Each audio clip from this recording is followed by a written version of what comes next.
Hello. I am. Thank you.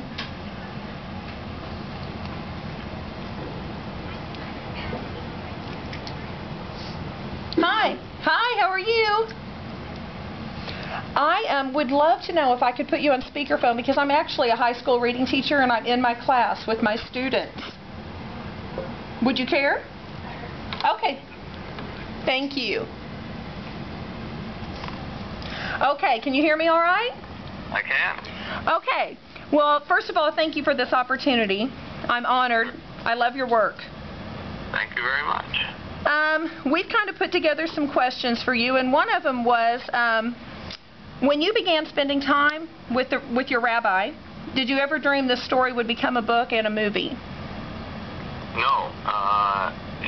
In fact, actually the opposite, because when I just was spending time with him, I had written a book a few years earlier called Tuesdays with Morrie, and that was about my visits to an older man who was dying, and so I never would have thought of doing a book with visiting the rabbi because it would have been too similar. True. So, I never considered it until I started getting involved with the pastor and started going to that church and seeing the hole in the roof and thinking, well, maybe if I wrote a book about two different faiths and two different people and about this hole in the roof, maybe we could get it fixed and maybe it would be a good story. So it was only really about 6 years in that I began to think of it as a book. Yeah, it was awesome. You did such a good job. When we watch the movie next Sunday night, do you have a favorite part that we should be watching for? Wow. Well, there's some funny parts that I like.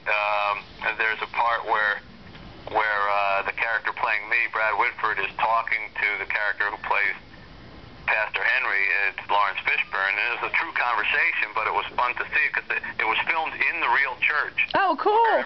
Took place, they filmed the whole thing here in Detroit, and so they were sitting in the exact same spot that I actually sat with Henry, and they were having a conversation that I actually had, and at one point Pastor Henry invites Mitch to come to a service, and he says, well, I'm Jewish, and he says, that's okay, we start at 11, and Mitch says, well, doesn't my background bother you? And Henry says, not if mine doesn't bother you, because he had been a criminal and all that. Right. And then my character says, well, I've never really been to a Sunday church service, and Henry says, it's probably not too much different than a synagogue. And Mitch says, have you ever been in a synagogue? And Henry says, yeah. And he says, really, what were you doing there? And Henry says, we were robbing it. And that was a true story. It's very funny in the movie, but it was very funny in real life, too. I'm sure. They can kind of look for that. Okay. That's kind of cute. We'll watch for that.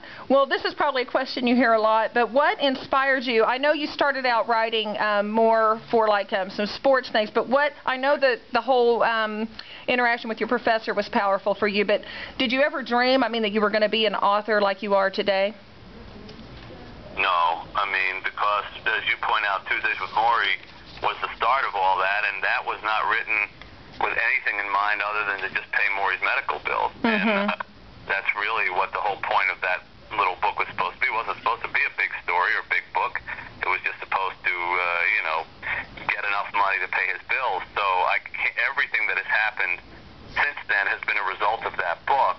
So, no, since I didn't expect that book, I thought I'd just go right back to writing sports like the next week. I didn't know that all this was going to happen. That's awesome. Well, my students know this. So my son died. He was 13. He died of cancer the same year that the rabbi died. And I was inspired at the rabbi's bravery, and it reminded me a lot of Nick. And I just wondered, because you wrote the 5 people you'll meet in heaven. I was just wondering if the rabbi is spending time with Nick, what kinds of things do you think they're doing? Well, first, I hope they are. I do too. And let's see, if Nick was 13 and Rabbi was 90, I don't think they're playing basketball, but I do think if each one brings the best qualities to it, they're probably sitting and talking and joking. Yeah. Because Rabbi loved it. The Rabbi would be singing to him, and he'd say, hello, Nicholas. good. Yeah. He would pick a name, and that's what he used to do with me. And so he'd come up with some rhyme for Nick, you know. I love it. And Nick, you're my pick, you know. And I'm sure if Nick is like a typical 13-year-old, he'd say, God, you're corny. Oh, well, in your book For One More Day, which I haven't read yet and I want to, but you have a quote that says, when someone is in your heart, they're never truly gone. They can come back to you even at unlikely times. And I have a very special connection with pennies since Nick died, and it's some of the stories that have happened of people and even me that have found pennies with significant years on them when they've been found since he died. I just wonder, do you have anything special that reminds you of the rabbi or of Henry Covington that lets you know that they're still with you? That's interesting. Well, I have, yes, the rabbi gave me 3 photographs that he had found in a book during one of our visits. He pulled this book out. He said he had picked this book up when he had gone to Israel back in the 60s, and he was walking in the area where the war had taken place, and everything was demolished and crushed, and he found a school book underneath the dirt, and the school book had crayons, and it was an Arabic school book, and it had 3 photos inside of it of like a family. And he saved it all those years, and he gave it to me, and he said, see if some point in the future, if you can ever maybe find these people, you know. And I said, well, but isn't that kind of strange? I mean, you're Jewish, and they were Arab, and there was a war, and aren't they kind of the enemy? And he said, enemy schmenemy.